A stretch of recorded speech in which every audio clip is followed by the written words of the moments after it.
There's something quite modern about a fragment of an old ballad. It doesn't waste time with the niceties of introductions or scene setting. It cuts to the chase with just the most interesting or memorable parts, like a Netflix drama. It leaves us wondering and wanting more. Welcome to Handed Down, celebrating traditional songs and the people who sing them. I'm Jenny Shaw, and as usual we're on the trail of a song that's been handed down through the folk tradition. This time we're focusing on a long ballad that somehow got transformed into flash fiction, and it's based on a true story. Fair Rosamond has become distilled to its essence, just a short piece of dialogue and its impacts. It hints at forbidden love, and perhaps even incest. For me, it was yet another gem from my parents' Topic folk sampler records, and like many other folk revival songs, I've been carrying it around in my head ever since. In this episode, we'll look into the true story that started it all off, and the many wonderful legends it inspired, as well as tracing the history of the song.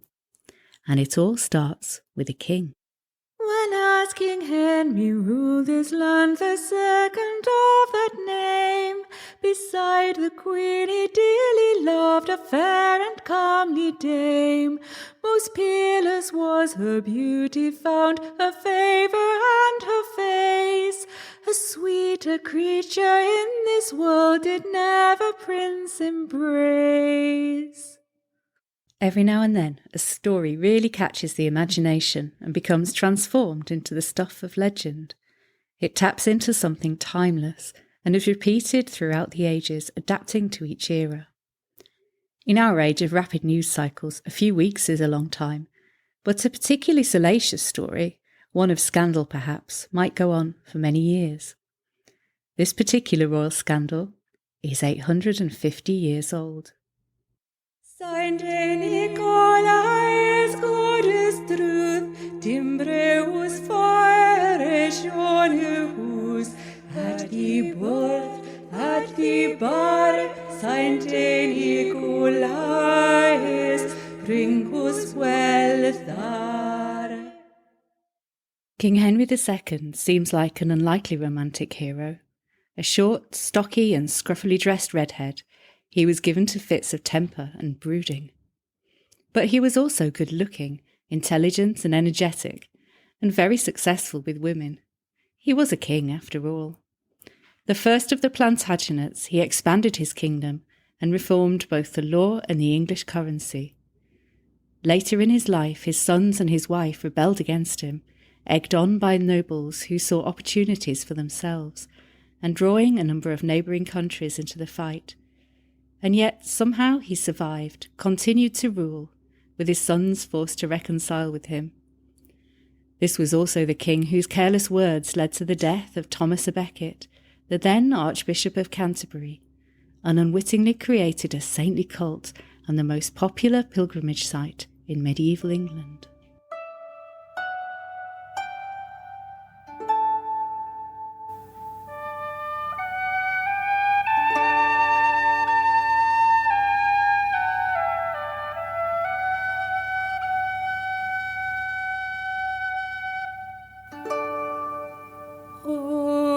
Viridissima Virga, Ave Ventoso, Flabrochitationis, Sanctorum Prodisti.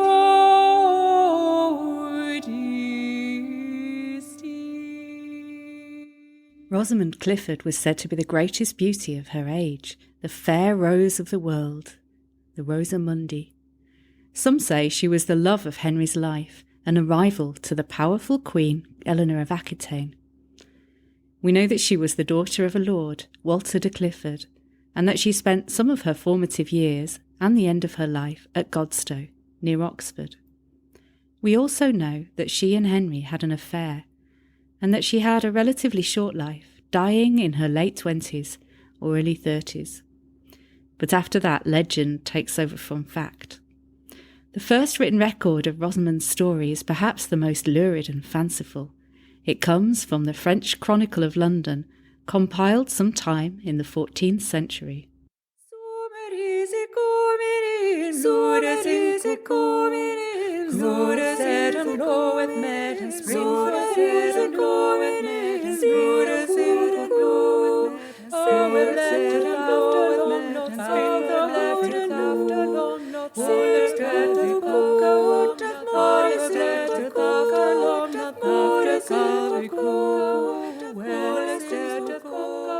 In this year, the Queen was shamefully hooted and reviled at London Bridge as she was desiring to go from the Tower to Westminster, and this because she had caused a gentle damsel to be put to death, the most beauteous that was known, and imputed to her that she was the king's concubine.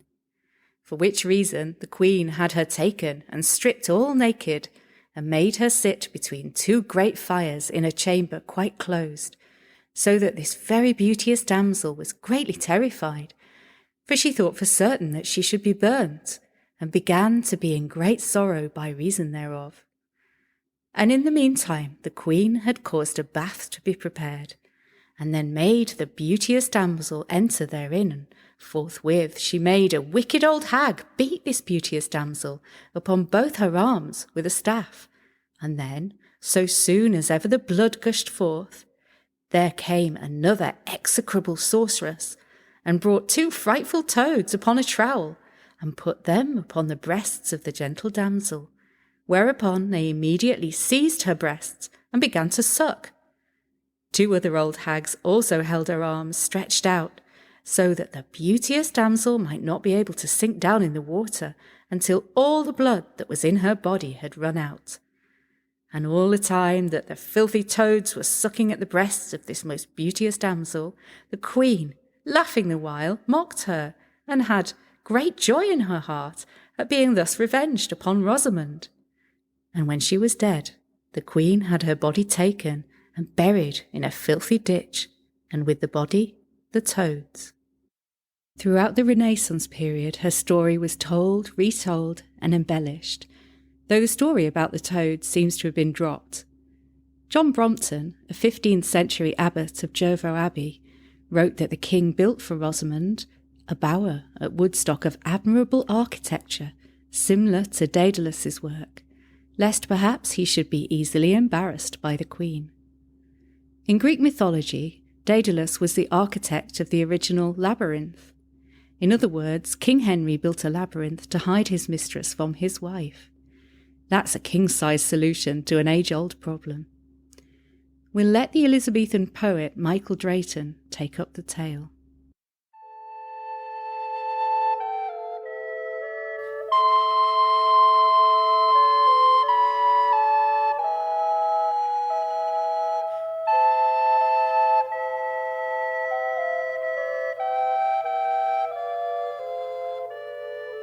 Henry, the second of that name, King of England, having by long suit and princely gifts won, to his unlawful desire, fair Rosamund, the daughter of Lord Walter Clifford, and to avoid the danger of Eleanor, his jealous queen, had caused a labyrinth to be made within his palace at Woodstock, in the centre whereof he had lodged his beauteous paramour.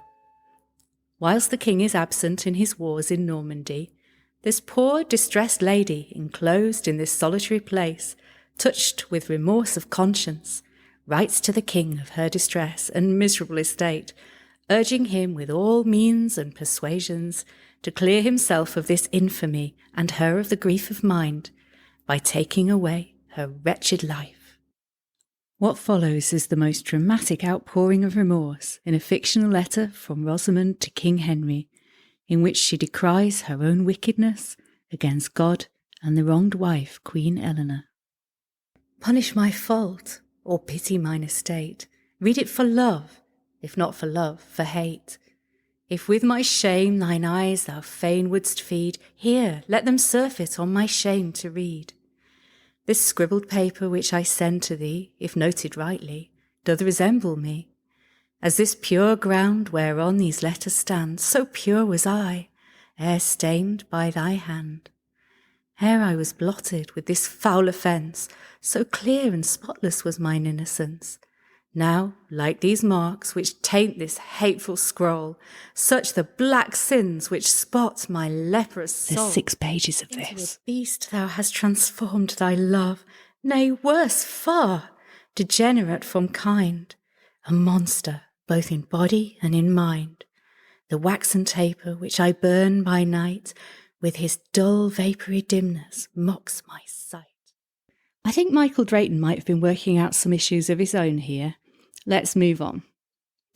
The earliest surviving ballad featuring Fair Rosamond was written around this time, and we know exactly who the author was, Thomas Deloney.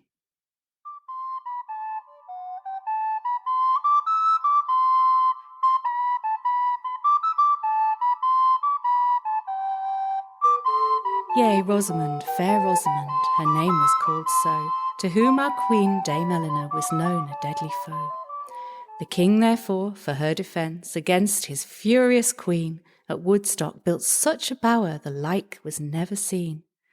Most curiously this bower was built of stone and timber strong, 150 doors did to this bower belong, and they so cunningly contrived with turnings round about, that none but with a clue of thread could enter in or out. It's a long and fanciful tale drawing on a number of folklore motifs. The king has to go and fight in the wars, and Rosamond is so heartbroken that she asks if she can come along with him as his page. But the king says no, the wars are no place for a woman. She should stay in her secret bower and amuse herself with music. He leaves her in the care of a knight, Sir Thomas, possibly the most useless character ever to grace a folk song, because the next thing we know, Queen Eleanor has found her way through the labyrinth and into the not-so-secret bower. But when the queen with steadfast eye beheld her beauteous face, she was amazed, in her mind, at her exceeding grace. "Cast off from thee those robes," she said, "that rich and costly be, and drink thou up this deadly draught which I have brought to thee." Michael Drayton aside, Rosamond, the mistress, is presented as the victim in most of these early accounts, with Henry's wife, Queen Eleanor, as the villain of the piece. This may be because Eleanor's reputation, during her lifetime and afterwards, was for being promiscuous and power-hungry. Eleanor was a strong and intelligent woman. She ruled Aquitaine in her own right, and seems to have been a capable military strategist and a strong ruler. She may also have made an important contribution to culture. With her daughter Marie, she spent 5 years presiding over her court in Poitiers, encouraging the music of the troubadours and helping to develop the latest trend, the manners of chivalry and courtly love.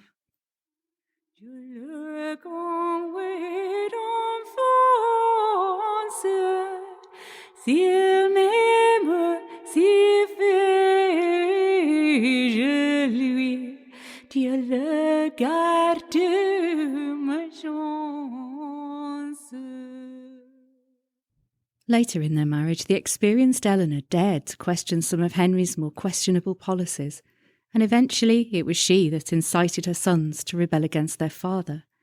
She was quite some way from the ideal of medieval womanhood.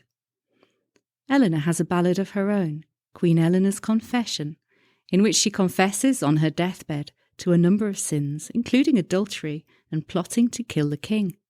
The ballad pretty much sums up her reputation. By contrast, the only things we really know about Rosamond are in relation to Henry. She was beautiful, and she was his mistress. Eleanor was imprisoned at the time of Rosamond's death, so all reports of her as the killer are just stories, but they're strangely persistent.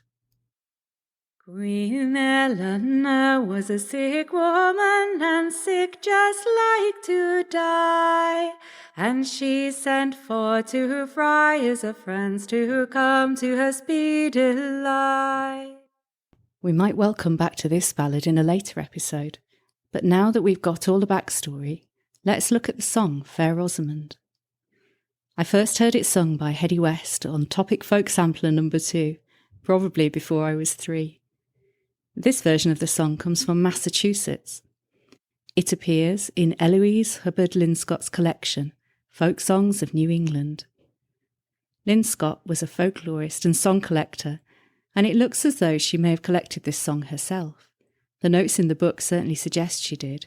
They read, "Sung by Mrs. Edith I. Kidder and Mrs. Helen Irons of Assonet, Massachusetts, descendants of Abea Ashley, in whose family the songs traditional to the Hathaway family have been preserved. This is presumably the first time that this ballad has been recorded in this country." Linscott believed it to be an ancient ballad, dating back to the time of Henry II, but that seems unlikely. However, it may be true that the song was knocking around in New England for a while. But where did it come from? Well, that's one mystery that's easily solved. Like so many songs, it came across from England and took on a life of its own. This is a ballad with a long title. The Unfortunate Concubine, or Rosamund's Overthrow, occasioned by her brothers unadvisedly praising her beauty and shape to two young knights of Salisbury as they rid on the road. By the time you've listened to the whole of this title, you don't really need to hear the song. It begins, "Sweet youthful charming ladies fair, framed of the purest mould, with rosy cheeks and silken hair which shine like threads of gold, soft tears of pity here bestow for the unhappy fate of Rosamund, who long ago was most unfortunate." There's a fair amount of scene setting, and then it goes on as follows. As 3 young knights of Salisbury were riding on the way, one boasted of a lady fair within her bower so gay.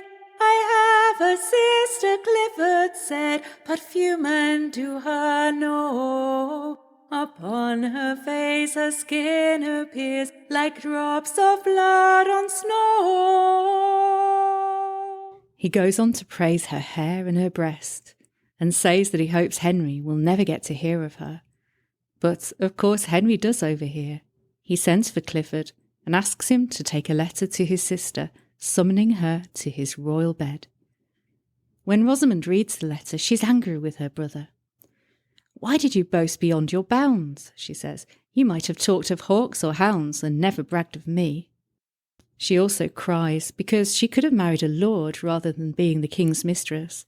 What's more, her planet book, or planner book, which is presumably some kind of almanac or astrological book, tells her she's going to be poisoned. This dramatic and almost certainly fictional scene may hide an uncomfortable truth. Rosamund was young when she met Henry.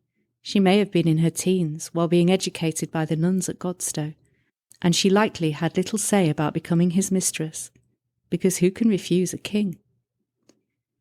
The following verses, and there are many of them, bring the story to its conclusion. Rosamund goes to Henry, and he wins her over with his power and his gifts.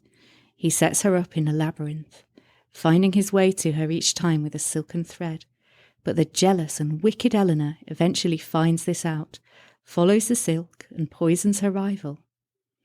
In this version, Henry throws Eleanor in prison for 26 years for this crime, and she's only released by his death. In real life, of course, Eleanor was imprisoned, but it was for 16 years, and her crime was inciting the revolt against the king, which is way cooler.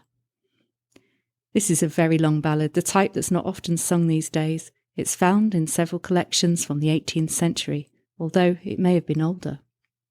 Its tune is called The Court Lady, and was a dancing tune. It's also known rather charmingly as Confess, his tune. In other words, the tune written by Mr. Confess, who was a court dancing master in the early 17th century.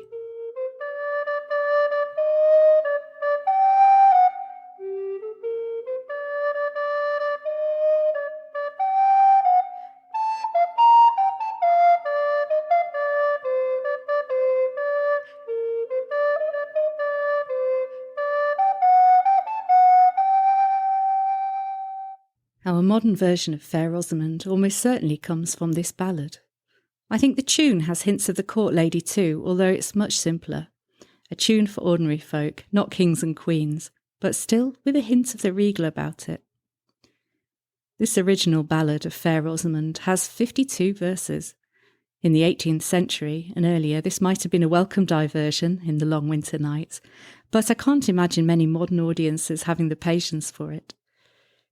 The version we're left with cuts straight to the chase, focusing on Clifford's words, but like the song Flandyke Shore, which we featured back in September, it creates a mystery. We understand that Henry and Rosamond have a connection, but what of Clifford? Is he in love with his sister? Is he possessive, or just a protective brother against an over-amorous king? And what happens next? We know that it didn't end well for the real-life Rosamond. She died young after being estranged from Henry. But she wasn't killed by a jealous queen. More likely she died of natural causes, one of the many illnesses for which there were no treatments, or perhaps even in childbirth. And what of her mysterious bower, the labyrinth with a silken thread that turned out to be no good for hiding from the jealous queen? Keep listening after the song, and I'll tell you more about it. I have a sister, young Clifford said, a sister that no man knows. She hath a colour all in the cheek, like a drop of blood in snow. She hath a waist, like to my silver cane, and I would not for 10,000 worlds have King Henry know her name. King Henry in his fair bower, he hid so close and still, and every word young Clifford said he wrote down in a bill. The first fair line she looked upon, she did begin to smile. The next fair line she looked upon, the tears ran down in aisles. Oh, cursed be my brother Clifford, oh, cursed may he be. Can't he dote on his hawks and hounds, but he must dote on me.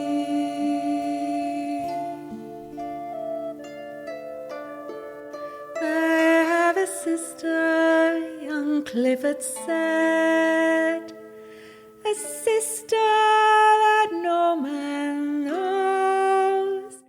She hath a colour all in the cheek, like a drop of blood in snow. During her affair with Henry, Rosamond lived somewhere in the grounds of the now demolished Woodstock Palace. Her labyrinth may have been a hedge maze, like the one at nearby Blenheim Palace, that surrounded her house. Some have suggested it might have been an underground maze, though it's hard to imagine a king's mistress living in a cave. Either way, there are remnants of the foundations of a medieval house in the Woodstock grounds. The area has been marked for at least 400 years by a square stone pool known as Rosamond's Well, which some say formed part of her bower. The well is reputed to have healing properties.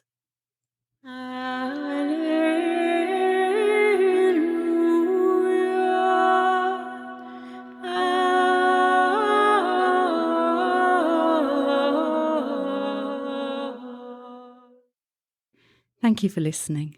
Please subscribe to the podcast on Google or Apple Podcasts or anywhere else that you get your podcasts. If you like the show, please tell others about it and consider leaving us a review. You can find references and music sources in the show notes. Until next time, goodbye.